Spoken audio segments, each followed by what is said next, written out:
Work with what you have. Be resourceful. The more I get into this entrepreneur journey, the more I realize entrepreneurs, they have backbones, they have grit, they are so resourceful.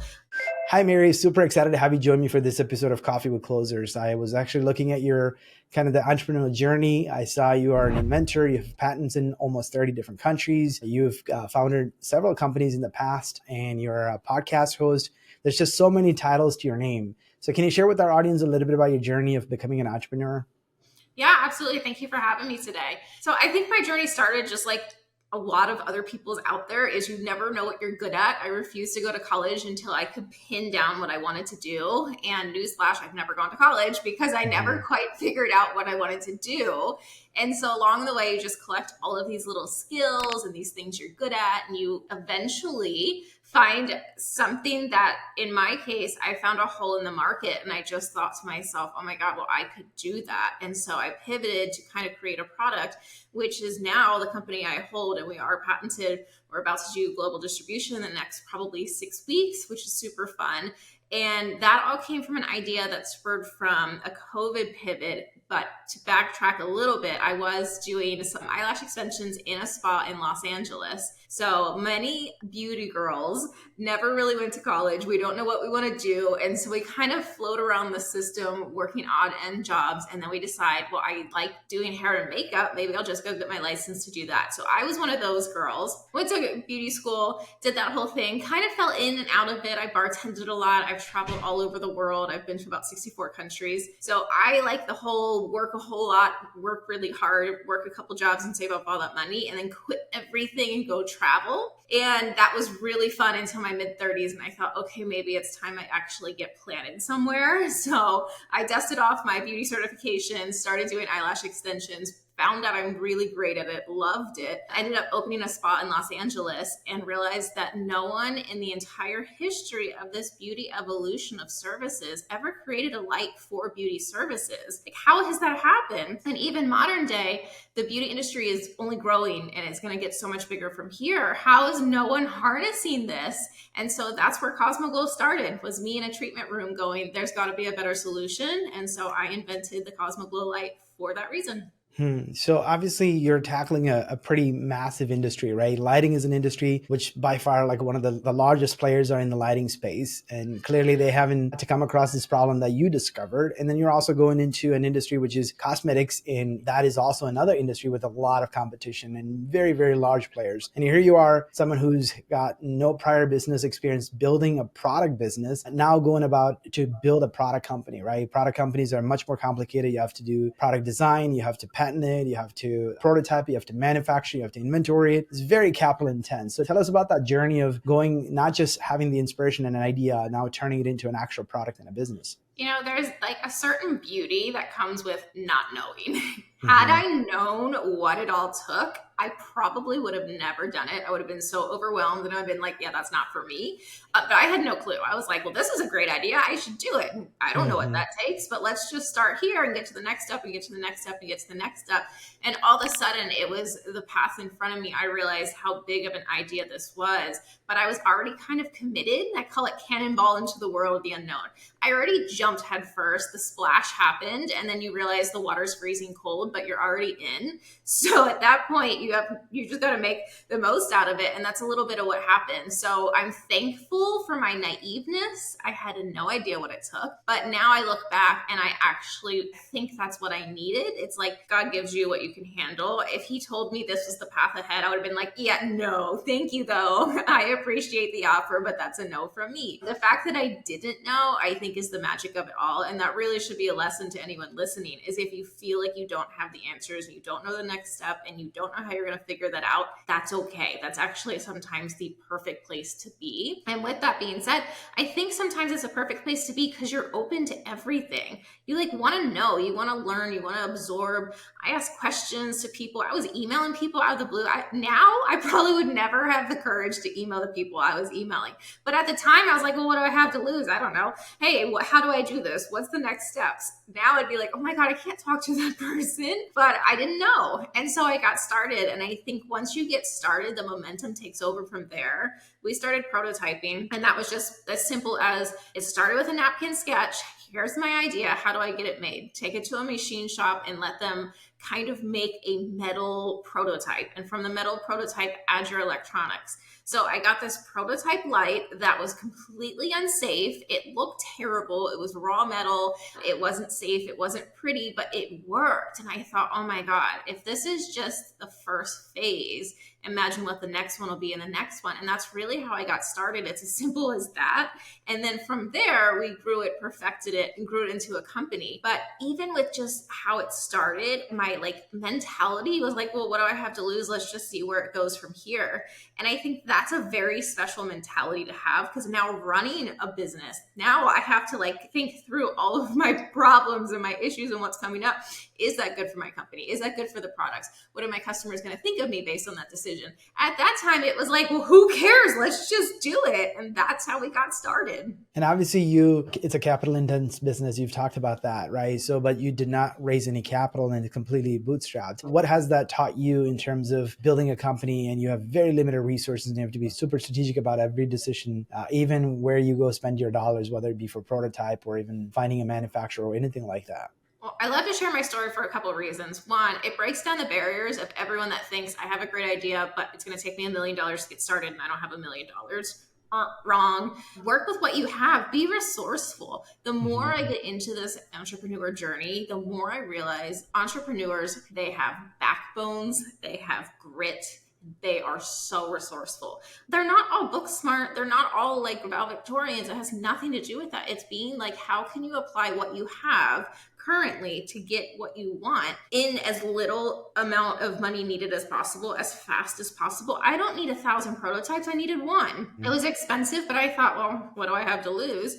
And then the second part of that, mine got majorly propelled by COVID. So I had 3 working prototypes in my salon, and we loved them. Everyone would fight over the rooms that had these prototype lights. So I knew it was going to be onto something. And clients would walk through the door and go, oh my God, that's the coolest light I've ever seen. Where did you get it? And I'm like, oh, that, I made it.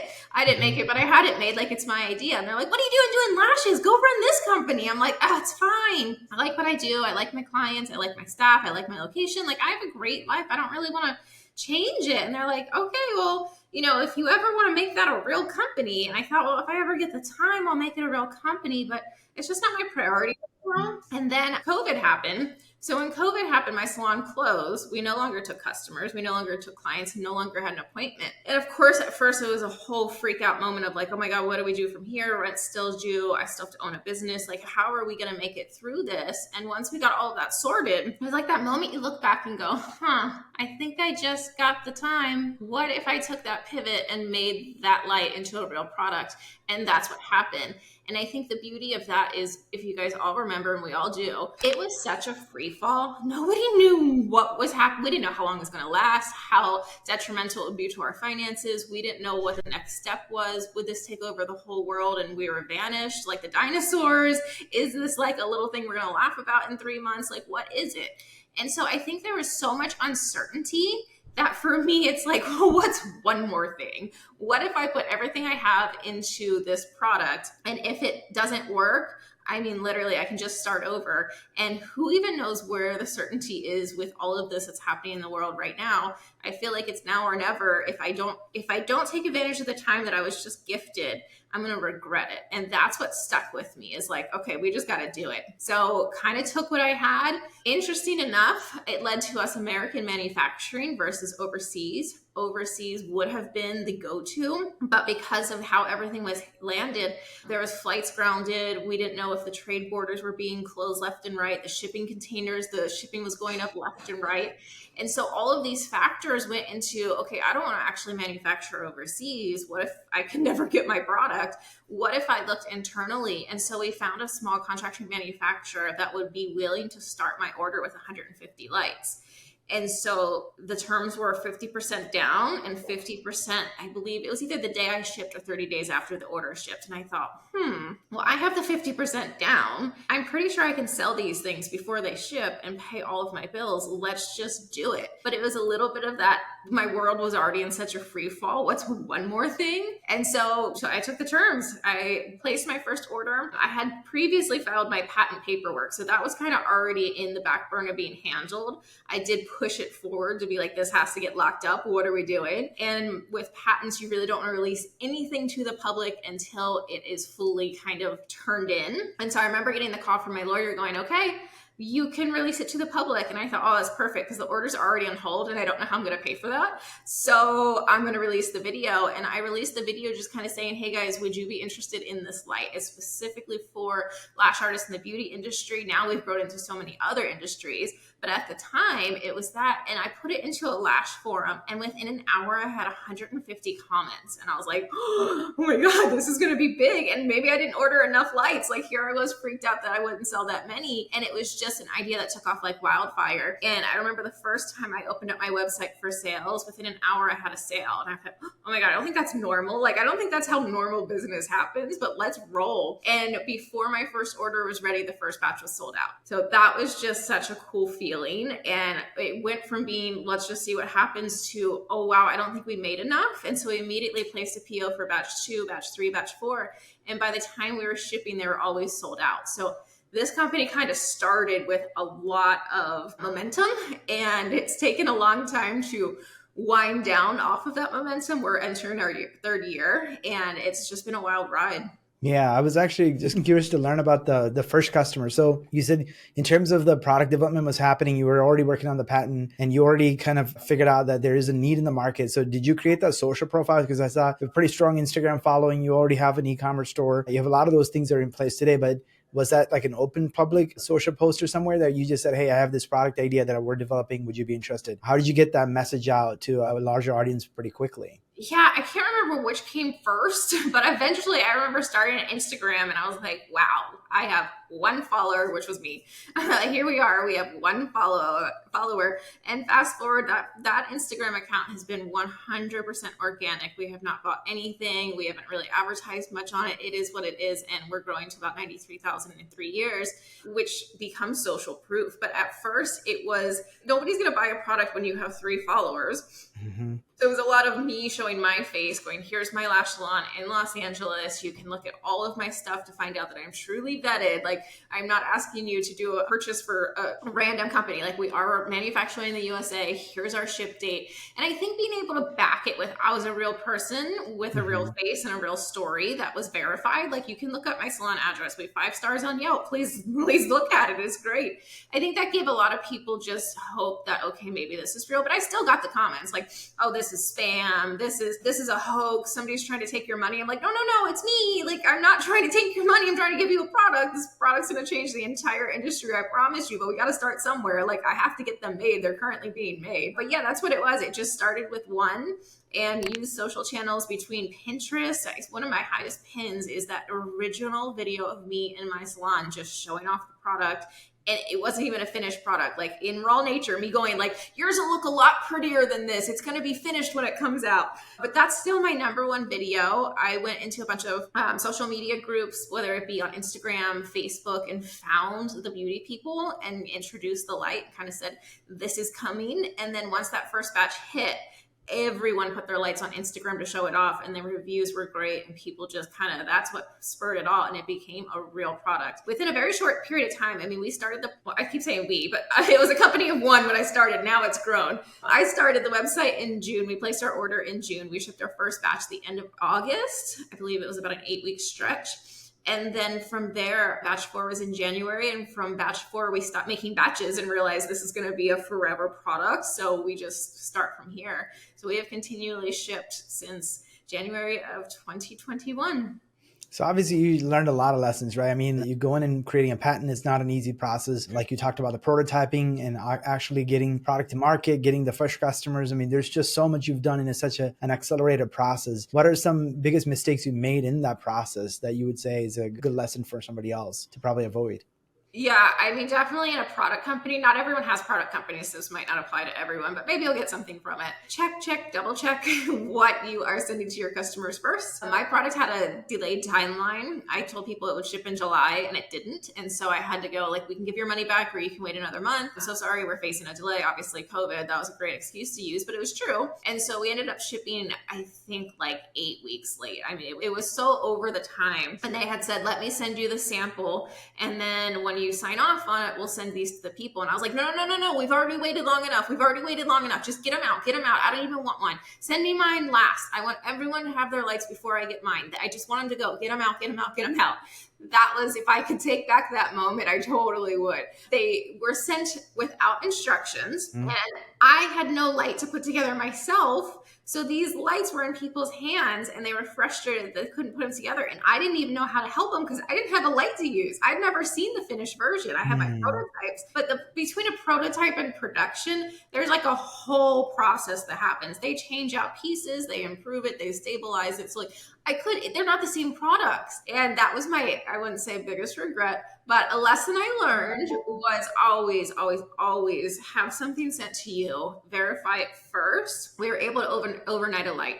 We got instructions printed for us. The instructions were backwards. Like, we could not put together the light with the instructions that they eventually sent.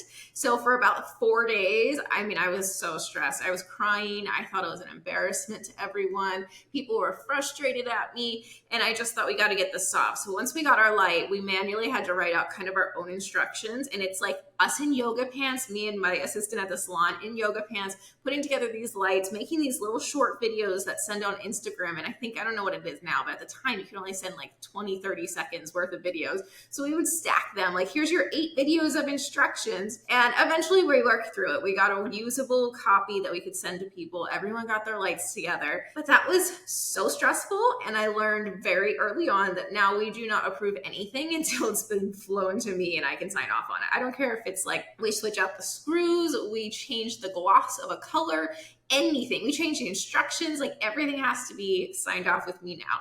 But I always look back, that was 150 lights. I'm so glad I learned that lesson now, because if I learned that lesson on the amount of lights we ship now, it could be detrimental to my company. And I laugh about it now. Like, it's like, oh, you're so cute that was your biggest problem. Like, imagine the bigger problems we have now being such a larger company. But you just learn to grow through that, and you kind of learn, hey, here's a curveball. What are we going to do with it? These people need answers. Let's give them answers. So obviously invention is at the heart of your business, and you are an inventor, you created this product. And obviously, what would you give as an advice to somebody who's trying to invent something in another industry and trying to be an innovative company in that space? What kind of advice would you give them?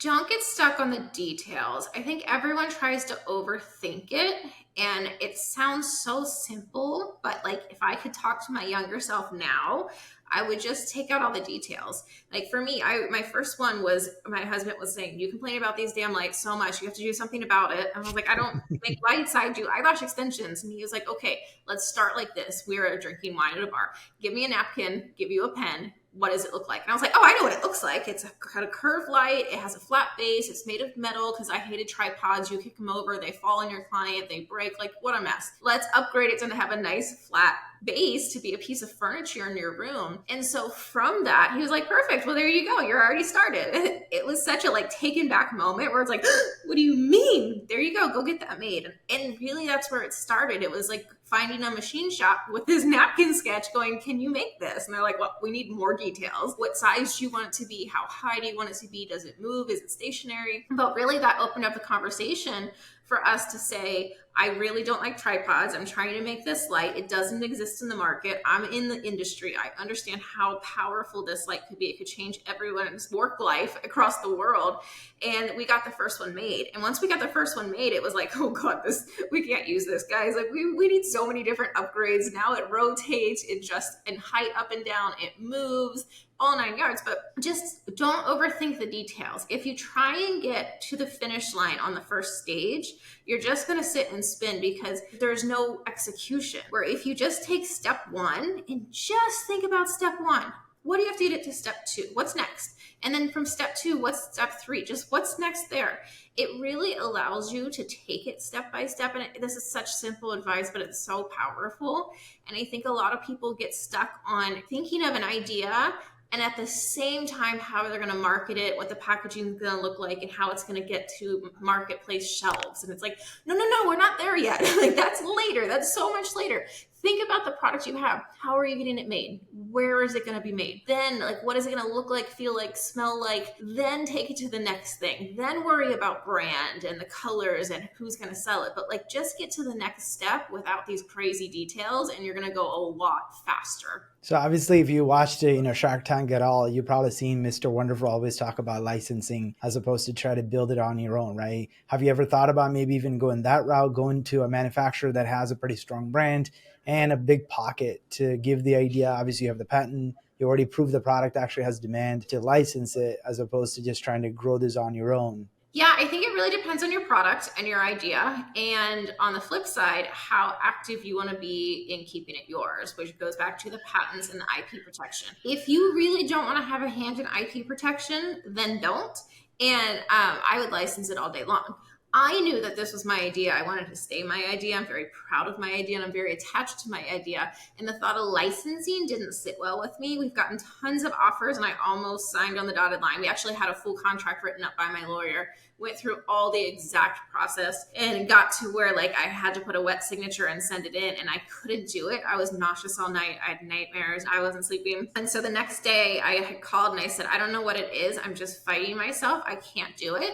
And my lawyer says, well, go with your gut, but let's talk about it. Like, why are you so uneasy about this? And I said, because I feel like, what if I bootstrapped, okay? So I don't have the world's biggest budget. This was on my budget. Every order went back to the company. We placed bigger orders. That profit went to the next order to place a bigger order, and we grew up from there.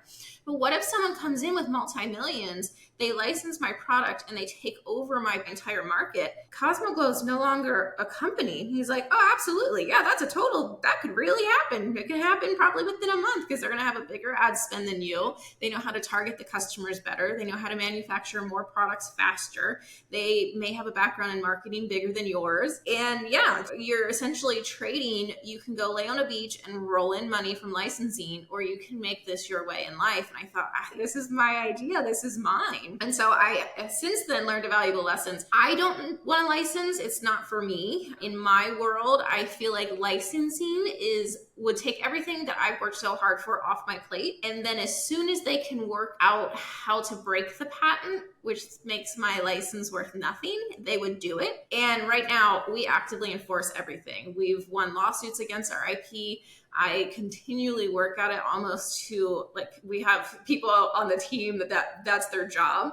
And with an 85% effectiveness across the board on Alibaba, Amazon, AliExpress, you name it, eBay, Etsy, Walmart. It's just like crazy how many listings we get taken down by a simple click of the button that says we own that. And licensing kind of blurs that line. So once you allow other people to use your patent, they have the right to use it. You lose your right to enforce it. And I never wanted to give that up. And for some people, that might be the right move for you. You might be able to sit back and go, I don't actually want to be the face of this company. I don't really want to grow it. I don't want to travel all over the world to these trade shows showing people how to use the product. I just want to sit at my pool and drink a pina colada. Licensing might be for you. It just wasn't for me. Mm-hmm. So obviously you've been a podcast host as well. You've had the opportunity to interview a lot of entrepreneurs. What are some lessons learned from having interviewed a lot of entrepreneurs from the show Ready, Set, Glow? Ready, Set, Glow. I think, I love the story behind the brand. And that's really what my podcast is about, is what is the story behind the brand? Let's break down the barriers. I think when people sometimes look at my product, they think, oh my God, that must be a whole boardroom of people in suits sitting around thinking about this product. They must have had millions of dollars to launch it. And here it is, this great product. And when you really boil it down, it's me, guys.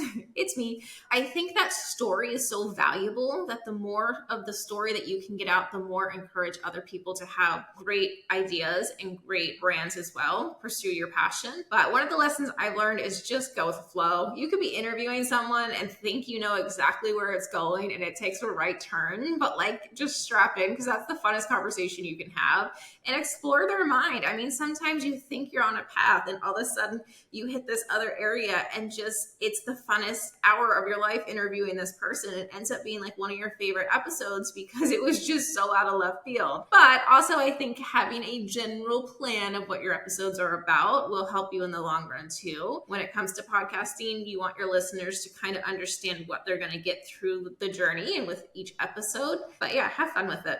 Are there any sort of common characteristics that you noticed from the entrepreneurs that you've interviewed? What made them successful? Well, A, never giving up.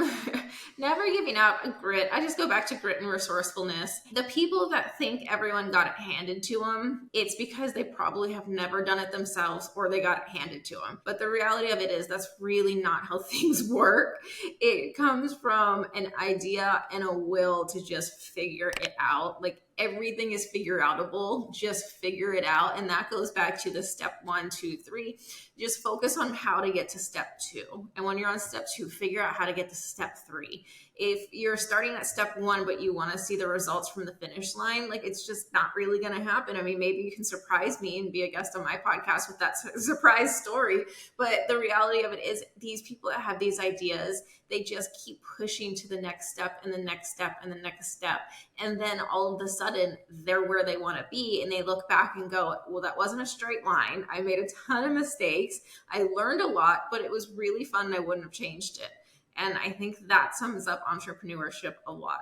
So obviously you're balancing a lot. Your wife, your entrepreneur, podcast host, running a business, inventor. I mean, you name it, there's a lot of responsibility on your shoulder. How is this balancing act happening? What's your strategy for, putting the right energy into each of those areas? I had this actually from probably my 4th episode podcast guest, change the way I think about balance. Mm-hmm. So I'm a Libra. My sign is the balance. I like everything in balance, right? Like I want to hear from everyone's opinions before I make my own. I like for everyone to get along. I'm not a big dramatic person. I'm good with chill. And so when I was interviewing her, I asked the same question. How do you manage this work-life balance? And she said, well, let me explain balance in my words, which I've now adopted into my own. But she said, in a roundabout way, said everyone thinks balance is the scale and they have to be equal. And that's really not the balance I live by. I live by a tightrope and a unicycle, and you are on that unicycle pedaling and you got to get from one end to the other,